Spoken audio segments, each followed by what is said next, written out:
મિત્રો આપણે આજે એક એવી જગ્યાએ આવ્યા છીએ જ્યાં મારી પાછળ અને આજુબાજુ બધી જગ્યાએ પૈસાના ઝાડ છે એમ.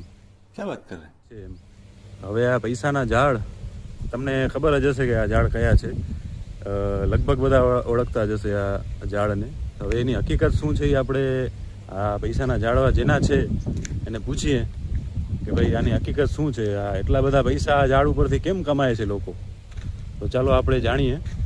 તો પૈસાના ઝાડના માલિક મહેશભાઈ નાયાણી આપણી સાથે આવી ગયા છે. તો મહેશભાઈ, હવે આ પૈસાના ઝાડની હકીકત તમે જણાવો તો હવે ખબર પડે કે આ હકીકતમાં પૈસાનું ઝાડ છે કે શું.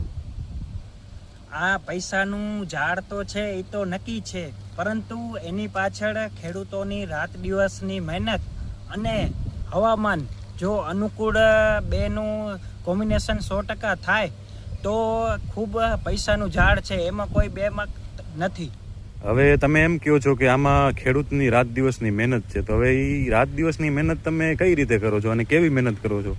મહેનતમાં એવું છે આનામાં કે આપણે હવામાન મુજબ એનામાં કયા પ્રકારની દવા અને ખાતર આપણે આપવું જોઈએ એ પ્રમાણે જો આપણે સમજી ગયા, એનું બધું નોલેજ આપણે જાણી ગયા તો 100% આ દાડમનું ઝાડ છે એ પૈસાનું ઝાડ સાબિત થઈ શકે એમ છે.